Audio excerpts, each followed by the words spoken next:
It was 10:31 when my phone buzzed with an emergency alert. Do not enter underground structures such as basements. Stay above ground until further notice. Luke looked up from his screen, his expression shifting to concern. Did you just get that? Yeah, it's creepy, I replied, glancing at the stairs. Our daughter had fallen asleep about an hour ago. What do you think is happening? I'm not sure, he said. Could it be a gas leak, radon, or something? We've had a radon pump in the basement since we moved in. Maybe there's been an influx. I dashed upstairs to check on Grace, finding her sleeping soundly, her blanket snug around her. I made sure she was breathing easily before heading back down. When I returned, Luke was fixated on the TV, which displayed the same emergency alert, a black screen with pixelated white letters scrolling across. Maybe we should leave, I suggested. But it's late, and Grace has school tomorrow. We can miss school. We could go to my mom's. Luke crossed his arms, still staring at the screen. He switched to CNN and other news channels, but they were just replying to earlier political segments.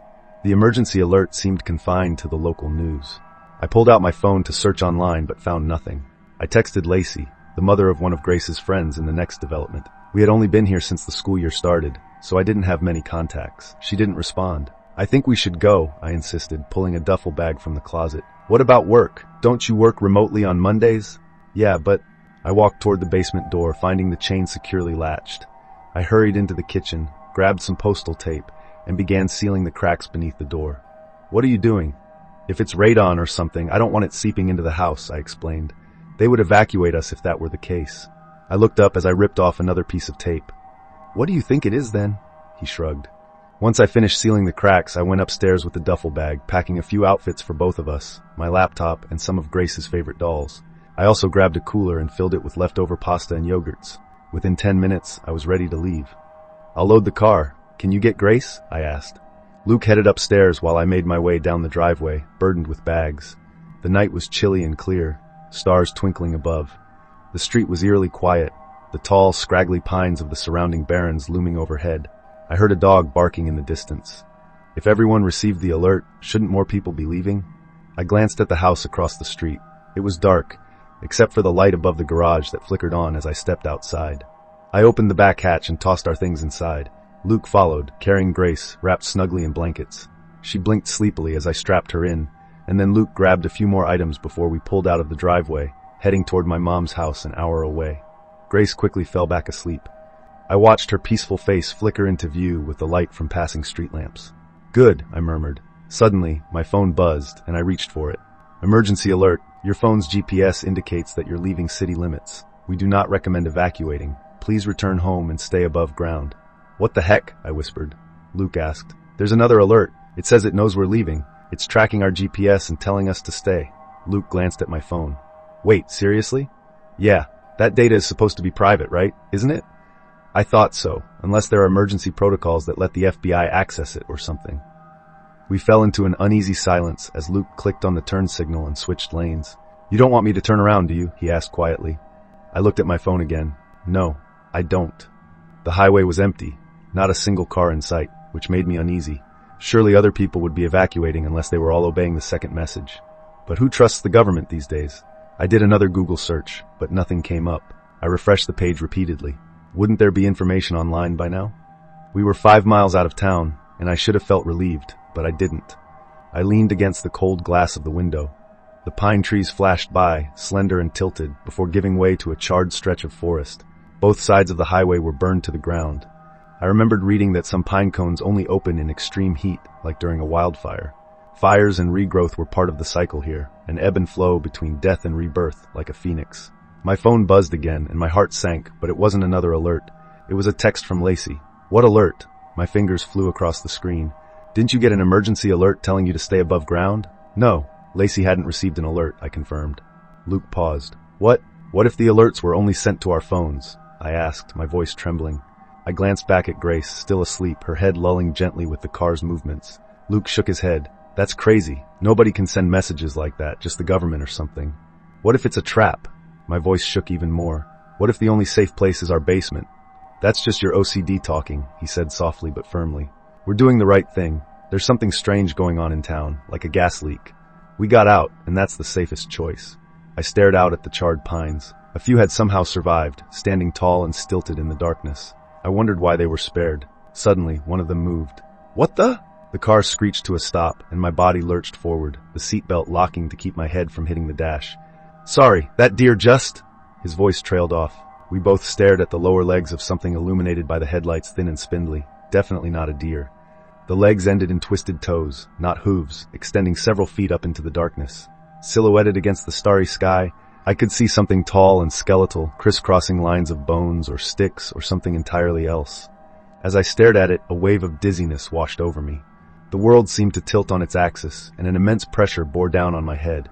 Suddenly, there was a loud thud against the side of the car, rocking it on its wheels. I screamed as a mass of lines, bones, and sticks appeared outside my window, with empty air between them. The stars and pines rippled strangely behind it. Luke slammed down on the accelerator. The car shot forward, swerving around the creature as we sped past the burnt section of forest and continued down the dark, twisting highway. My phone buzzed again. Emergency alert. All clear. Please return home immediately. We arrived at my mom's house around midnight at a squat brick ranch on a residential road.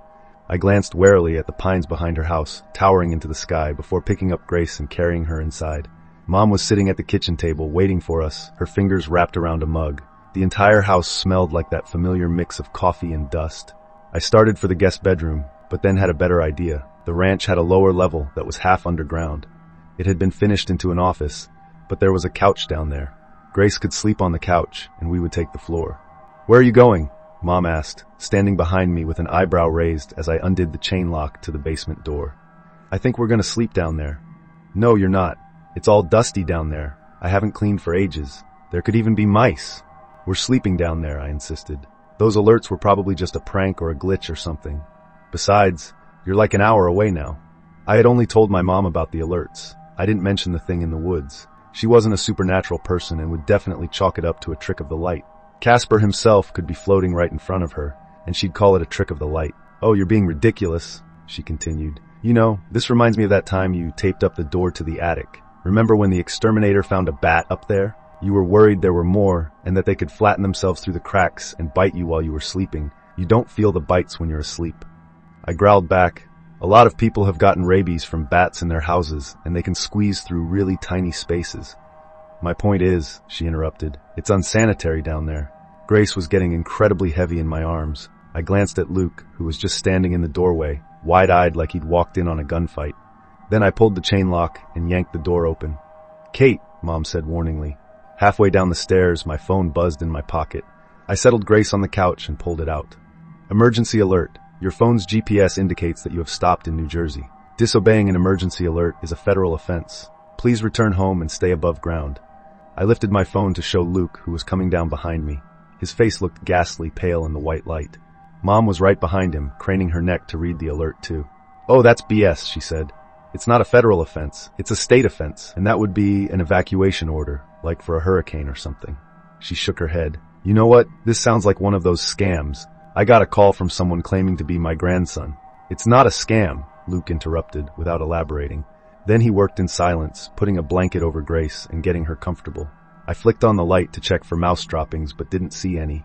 "I'll get the rest of our stuff," he said, leaving my mom and me alone. Her expression softened as she looked down at Grace's perfect little face. "Do you need anything else?" "No, I don't think so." She nodded and went back upstairs. I glanced around. The office supplies were in the leftmost corner, the desk covered with papers and a single photo of my dad. He had been gone for 7 years now, and it seemed like every year more of his things got tucked away, moved downstairs, or shoved into storage. I swallowed hard and scanned the rest of the room. The door next to the desk led to the unfinished storage area. On the other end of the basement was a sliding glass door that led out into the backyard. I didn't like that at all. We were technically underground where we stood, but the rightmost corner with the door was above ground. Did that mean we were still vulnerable? Those things couldn't fit through a glass door, I thought. But they couldn't fit through a normal door either. And apparently, we wouldn't have been safe in our own home. I stared out the glass door, afraid I might see one of them out there. Maybe it was a bad idea to stay here. We were an hour away, sure, but the pines were still right at our door. Not officially the Pine Barrens, but the surrounding pinelands ecosystem, which was almost the same thing. If those things came from the Barrens, they were only in the burned areas, I reminded myself. I imagined a pine cone spiraling in midair, its petals opening as fire raged around it, and skeletons made of sticks prying their way out, creeping along the ground and stretching toward the sky. Were there any maps of the burned areas? I pulled up Google Maps looking for the blackened regions, but the information would be outdated, wouldn't it? My phone buzzed. I expected another alert, but it was a text from Lacey instead. My friend Michelle got the same alert that you did, by the way. Super weird. My heart dropped. And did Michelle, whoever she is, listen to it? Tell her not to listen to the alert, I started typing. But then I realized how unhinged that sounded. I didn't even know Lacey that well. I thought for a moment, and then typed a new message. Can you give me her number? I want to ask her about it. It's pretty weird that it targeted both of us and no one else. Sure, let me ask her, was the reply. As I waited, Luke came back down the stairs, carrying our stuff. Computer cords and other items were nearly falling out of his arms. I whispered, someone else got the alert from one of Lacey's friends. Really? Yeah, I asked for her number. A minute later, the number came in. I dialed it immediately. On the third ring, she picked up. Hello? Hi. This is, Kate, Lacey's friend. I started awkwardly. We got the emergency alert too, but we think it's a trap. There's something off about it. A pause. But it came from the government. How could it be a trap? It seems like nobody else is getting it. When alerts are sent out like that, they're sent to all the phones in a certain location. It doesn't make sense. Yeah, I don't know. It's weird. Well, we were just about to go to bed here, so I'd better go. Wait, I think the basement is safe and everything else isn't, I said quickly. I think someone's trying to lure people into staying above ground. Okay, maybe, she said unconvincingly. Look, I gotta go. Sorry. A few seconds later, the call ended. Oh crap. She didn't believe me, I said, looking up at Luke, my lip trembling. She and her kids and her family, they're all going to. Hey, you tried, he said, wrapping his arms around me. That's the best you can do. I couldn't help it. I cried as we lay on a blanket on the floor, getting ready to sleep next to Grace. I looked down at her perfect little face, and then Luke and I snuggled under the blankets together. Suddenly, I woke up with a start. For a moment I thought I was in my own bed, but the roughness of the carpet and the aching in my back brought me back to reality. My father's voice, rough and warm, lingered from the dream. I could almost feel his arms around me, the summer sunlight beating down as we played by the creek behind the house. I rolled over to check on Grace. Her eyes were wide open, staring behind me at the sliding glass door. Slowly, she raised a hand and pointed over my shoulder. I turned around. There was something twisting and contorting, trying to get in through the sliding glass door like a dog through a cat door. It moved silently, except for a low clicking sound, like the popping of joints. All the blood drained from my face. Dark, sinuous legs like spider legs twisted in the moonlight, squeezing themselves ever so slowly through the hole they made. I now saw the shattered glass scattered on the floor. I grabbed Luke and shook him. Luke! The thing fell still. I couldn't see eyes or a face, but I felt it in my gut. It was staring at me. Dizziness swept over me. I stumbled forward, losing my balance. It felt like I was standing on the deck of a boat. The ground seemed to shift and tilt underneath me. I just wanted to lie down until the world stopped turning. No, I screamed internally. You can't let that thing get Grace. I glanced around the room, looking for something that could be used as a weapon. Anything. Go in there, I said to Grace, pointing to the storage room. Or at least I thought I was. Everything was tilting and moving around me. Go hide! I stumbled forward, but all the colors were bleeding together now. Everything was hazy like a dream. Suddenly, my father was standing in front of me in the basement. But his face was all wrong. His eye dropped out of its socket, as if something had squeezed his skull. His grin was crooked. Hey, kiddo, he said in a voice that sounded off-key. Nausea filled me, and I started vomiting warm liquid spilling down my shirt and splashing on my feet. My dad, not my dad, stood tilted, as if gravity had suddenly changed. One arm was too long and hung limply from its socket. I miss you so much. Stop. Please stop. Come with me. We can be a family again. Stop. I wanted to scream, to tell Grace to run for her life, but all that came out was a scream of pain as hot pain shot up my shoulder. I fell to my knees instantly. When I finally opened my eyes, the world had stopped tilting. Luke was dragging me across the floor, away from the glass window. Grace was peeking out from the storage area, terrified. I touched my shoulder, stinging with pain. My fingers came away red. It bit me. I'm dying. What? My phone began to ring. Shaking all over, I reached into my pocket and pulled it out. I recognized the number. It was Rel. You're right, she said breathlessly, no preamble. What? I asked, my voice hoarse. About the alert. My husband has some friends who work with cell phones and stuff. She took a deep breath, trying to steady her voice. They traced the signal. It's not coming from the government or the town hall or whatever. I chewed my lip and held my breath. It's coming from the middle of the woods. The hospital was mostly empty and quiet, with dark fluorescent lights buzzing overhead, and the walls were a sickly shade of seafoam green. The doctor, a tall, thin man in his 60s, didn't seem to believe my story, but he admitted me for observation anyway. My mom was staying at her friend's house with Grace in their non-walkout basement. I didn't want to leave her. I wanted her right here with me. But the hospital was above ground, and someone needed to treat my wound before I bled to death. Luke left me for a moment to use the bathroom. I closed my eyes, not intending to sleep, but I was so tired, and the bite was now only a dull, throbbing pain. I drifted in and out of consciousness until I heard two voices in the room. I snapped my eyes open momentarily to see the doctor and a nurse hovering over me, talking softly to each other, looking concerned. I quickly shut my eyes again, pretending to be asleep. I caught a bit of their conversation. "It's just like that man," the nurse whispered. "The one that was admitted last night. John something." A pause. "I know. What do you think this is?" "I don't know, Rita. Do you think we should give her diazepam preventatively?" the nurse asked. "The other one? He screams so much. Now the family will ask questions. There's no reason for her to be on diazepam for an animal bite." "Well, the last questions will come when she's dead too," the nurse snapped back. "The least we can do is make her comfortable." Oh God. I didn't open my eyes, but I jumped when the nurse said, "Dad." I could feel both of them looking at me, their eyes boring through my closed lids. "Let's talk somewhere else," the doctor said. I heard hurried footsteps on the tile, and then nothing. I opened my eyes. I'm going to die. I don't know how long I lay there, wallowing in my own misery, but footsteps jolted me awake. Luke was walking back in. "How's the pain now?" "Bad." I told him what I had overheard, my voice quivering. "That doesn't mean anything," he said, but I could hear the concern in his voice. "We're going to get you out of here, and everything's going to go back to normal. The mayor or whatever will release some statement about a faulty alert system and stop." He looked at me warily but fell silent. The two of us sat in silence for a while. Luke opened his mouth, looking like he was going to say something, but then quickly shut it again. Footsteps patterned by outside in the hallway, and the tiny sounds of the TV droned down in the corner. "I'm going to call Relay," I told him. The line rang 3 times before she picked up. I told her everything about the bite and the things I had seen. I was afraid of sounding crazy, but when I finally finished, she sounded like she was crying on the other end. "I saw my baby," she said in a low tone, barely above a whisper. "I had a miscarriage at 14 weeks, and I saw this little basket with a tiny pink thing bundled up inside, and I heard her cry." Her voice broke. I knew it wasn't real, but I still went toward it before Ravi pulled me back. "I'm so sorry," I said, the phone trembling in my hands. "Thank you. But it didn't hurt you, right? Bite you or claw you?" "No, I don't think so." The silence stretched out between us. "So, what do we do?" I asked. "Just run from it forever?" "I've been talking to someone who knows about this more than we do. Maybe I should come see you. What hospital are you at?" She told me that she would be there in an hour.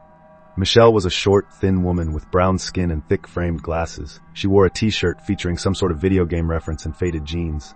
As she hurried in, she was wringing her hands, twisting them over and over again. Following her was a woman in her 50s, with cropped salt and pepper hair and skin that was deathly pale, as if she had never seen the sun. "This is Jamie," Michelle said, gesturing to the older woman. "She's a professor and specializes in this kind of stuff. I've been talking to her for the past few hours, and she wanted to see you." "This kind of stuff?" I asked, as Jamie abruptly sat down and leaned in toward me, like I was some kind of specimen she was eager to examine. "You know what's going on here?" I asked as she stared at my shoulder in a way that made me extremely uncomfortable. "Well, yes, sort of. Have you ever heard of something called speculative evolution?" "No," I replied. "Okay, it's reconstructing what kinds of creatures would evolve under different circumstances. Maybe an amphibian would evolve to have wings like a bat, for example, if insects didn't hover around ponds. You see what I mean? We also try to construct what animals might look like millions of years from now, or what humans might evolve into. What kind of things will evolve under the pressure of modern humanity and technology? There's already some of it happening. The bedbugs in New York City are hundreds of times more resistant to pesticides than the ones in Florida are, and deer are more skittish than they were 10 years ago because cars keep hitting them. Okay, I had no idea where she was going with this. You haven't seen that image of what humans would look like if they evolved to survive car crashes? The man has like no neck and lots of fat to cushion the impact. No. Okay, she shook her head. The point is, some people in this field believe that at some point, creatures would evolve abilities that mimic technology, like birds that look like drones, or bats that can sense electromagnetic fields. Who's to say this thing that you and Michelle have described hasn't evolved the ability to send out radio signals and hack our entire mobile system? Okay, that's ridiculous, Luke interjected. So what? This creature is like texting in English? Oh no, nothing like that. States and local governments often have pre-programmed emergency messages like protocols for hurricanes, earthquakes, nuclear threats, etc. This thing just hacked a signal to send a particular protocol. Same thing with Rel, she said, looking sympathetically at her. We're all sending little electromagnetic signals in our brains all the time. Neural impulses. Sharks, 400 million-year-old living fossils can detect them. These things can hack them. So when I saw my dad, I glanced at Luke. That thing was hacking my brain signals, Jamie nodded. Oh, it's a little more complicated than that. I believe this thing also sends out a chemical in the air at close range that messes with some neurotransmitters. But essentially, yes. Okay, but why is the basement safe then? Luke asked. Because it's too big for them to get down there. Well, I'm glad you asked that, Jamie replied with a big victorious smile on her face, as if she were about to reveal the secret to the universe. They chose that emergency protocol with the basement because their abilities don't work if you're underground. Just how your phone reception goes out when you're underground. A heavy silence filled the room. Luke and I looked at each other. For one, this sounded pretty out there conspiracy theory level stuff. More unbelievable than Roswell. On the other hand, nothing I had experienced in the past 24 hours had made sense. How do you know all of this? I asked. This isn't the first time it's happened, she replied, her face grim. Almost 10 years ago, the same thing happened in Woodland on the border of Wharton State Forest. I studied it then, too, but there weren't as many of them. Okay, but the text didn't get sent to everyone, Luke said. Only us and Rella so far that we know of. Right. So these things, I call them stickmen. By the way, they only target people with overactive imaginations. People who send out really clear and strong brain signals. It's easier for them to find you, and it's easier for them to hack your brain. They're not actually producing the image you see of your deceased loved ones or whatever. They're just knocking it loose from your memory, from something you've imagined. If you've imagined your kid disappearing 1,000 times because you have anxiety or OCD, that makes it all the easier for them to use it against you and lure you in. And of course, there's more for them to eat. More for them to eat? I asked, my heart sinking. Yeah, they eat brains. I mentioned that, didn't I? Another awkward, heavy, suffocating silence filled the room. Kate said that she heard the doctor saying she's going to die. Jamie asked softly, "Is that true?" She glanced at me but stayed silent. Michelle jumped in, her voice full of heartache. "Jamie told me that if one bites you, it's linked to you. It will follow you and end you. It'll show you your worst nightmares first." Jamie interjected, absolutely unable to read the room. "It shows you everything you fear, but when it starts showing you yourself in these waking nightmares, that usually means you only have a day left." I swallowed a wave of nausea and began to get out of the hospital bed. I needed to get out of here away from Jamie's stare, Luke's concern, and just for a moment, some silence. Maybe I would get a Coke from the vending machine, and not even a diet one. I hadn't had a full sugar one in ages.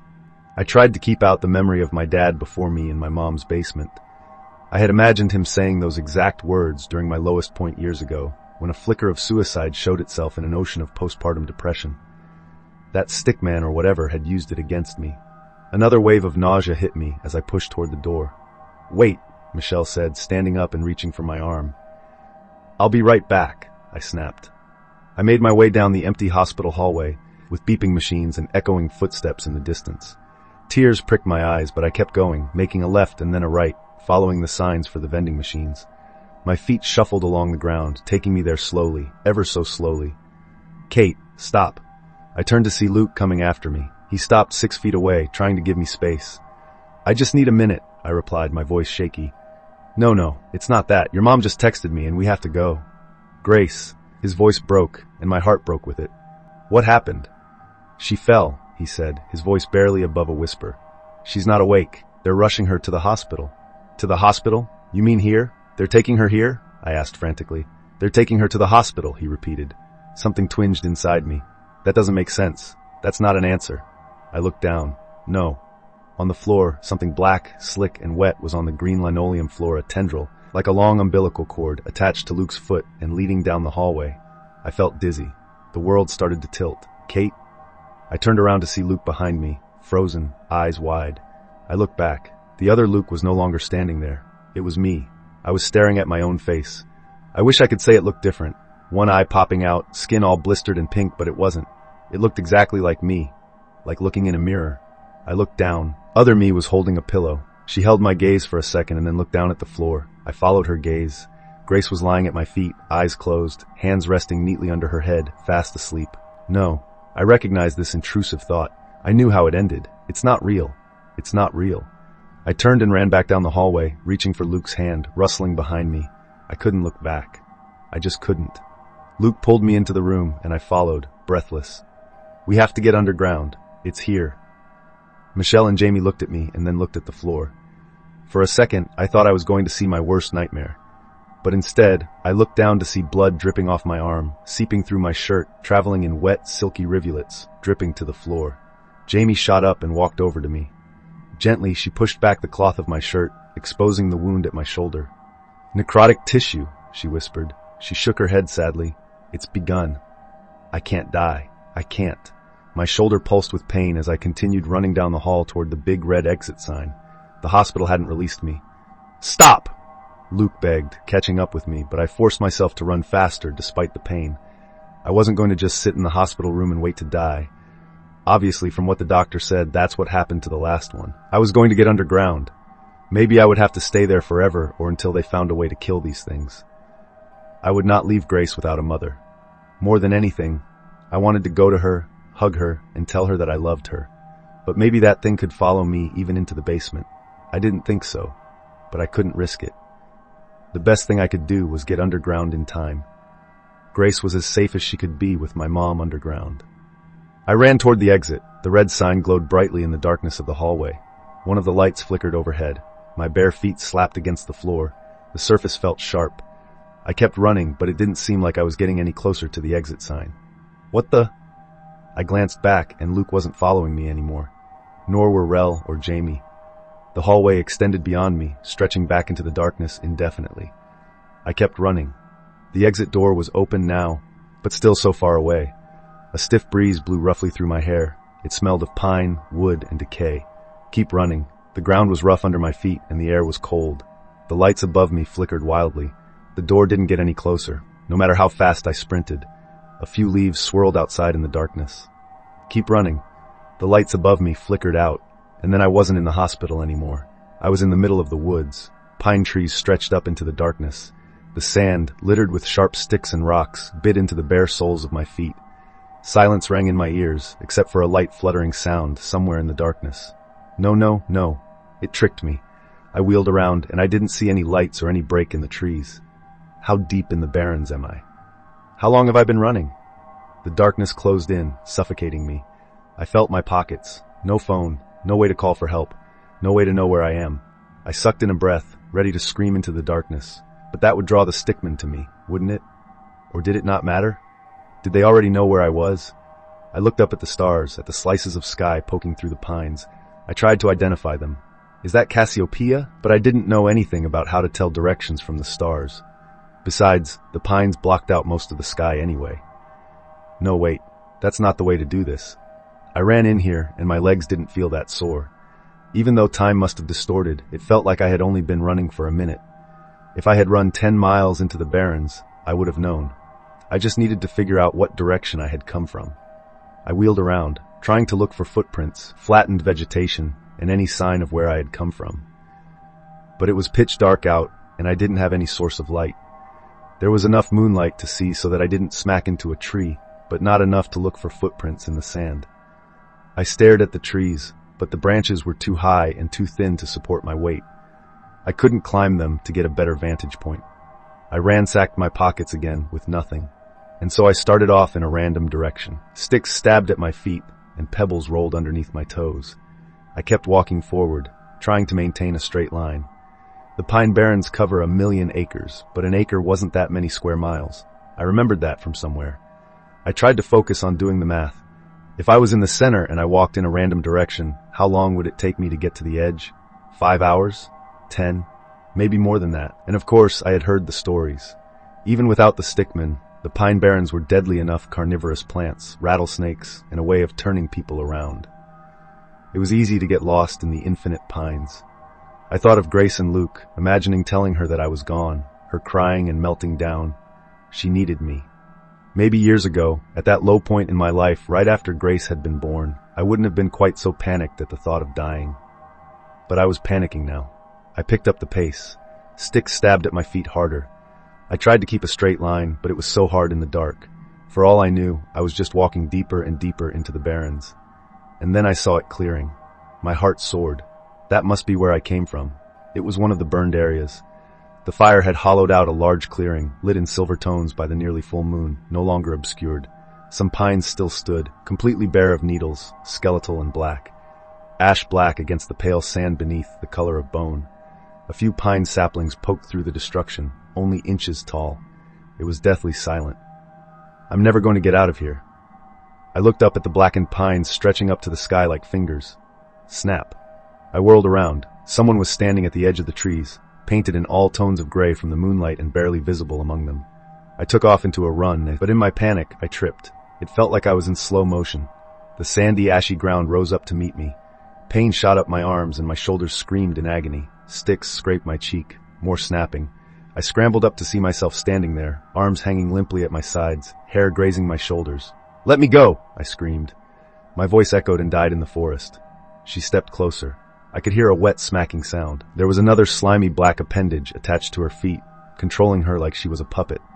She tilted her head at me, and her lips split into an unnatural grin. I turned and tried to run again, but an intense wave of dizziness hit me. The ground tilted, and heaviness pressed down on my head. My stomach lurched, and I was vomiting, stumbling, tripping in my own puddle of vomit. "Stop!" I croaked. I was lying on my back, warm, wet vomit soaking through the back of my shirt. Twisted black appendages filled the corners of my vision, melting in with the twisted black pines stretching up to the sky. The stars above me looked like shooting stars moving across the sky with how dizzy I was. The sky was replaced with my own face. My hair hung onto my face, sticking to the sweat and the vomit. Her lips curled into a smile, and then her mouth began to open wider, wider, wider. Rows of sharp teeth like lampreys descending into the darkness of her throat. I tried to push it off, but my hands met slime. I was pinned by the creature, one of the stickmen. It was only her disembodied head hovering over me, attached to a tangled black mess of a creature. "They eat brains." Jamie's voice echoed in my head as the teeth loomed closer. So close that I couldn't see any of the barrens anymore. "Grace, what's she going to do without me? She'll never recover. Her entire life will be ruined. I can't. I am so sorry." And then I realized the stickmen were attracted to brain signals. What if I did something I had never done before? What if I just stopped thinking? I closed my eyes, ignored the warm, rotting breath on my face, ignored the slime seeping through my shirt, and pushed aside thoughts of Grace. I used every last bit of my willpower to stop thinking. Nothing. A void. Non-existence. A clicking sound came from above me. The creature began to shift its weight. I continued thinking about absolutely nothing. The creature pulled itself off of me. When I opened an eye, it no longer wore my face. It was twisting and turning, making clicking sounds, lifting some of its appendages in the air, as if confused, as if it thought I had escaped and was trying to sense me out again. I lay there in the dark, burnt forest, thinking of nothing for seconds, minutes, hours. It was the hardest thing I had ever done, pushing away thoughts of Grace, of my future, of hers, pushing it all out and being empty. When the sun began to rise, I pulled myself up. The burnt forest was bathed in the pink hues of dawn. My skin was covered in vomit and black slime. My shoulders still throbbed with pain, and there was no sign of the stickman. It took me another few hours, but in the daylight, I was able to find my way back. After walking around in circles for a while, I caught a glimpse of a road through the trees. I had apparently fled the hospital and run a half-mile into the pine barrens across the street. Luke and the hospital staff were looking for me all night. I was reunited with Grace, and it was the happiest day of my life. I think that the stickman is still linked to me. We've been spending our nights in the basement, where we've been totally safe. Michelle, Jamie, and I have been working together to figure out how to kill it for good. Some guy online from the incident 10 years ago claims that drowning them works. But for now, I am content to be home and safe, even if it isn't forever, and a million bad things are waiting to happen. Did you enjoy this content? Share your thoughts in the comments below. Support us with a like and subscribe so our channel can reach more people. Thanks for watching until the end.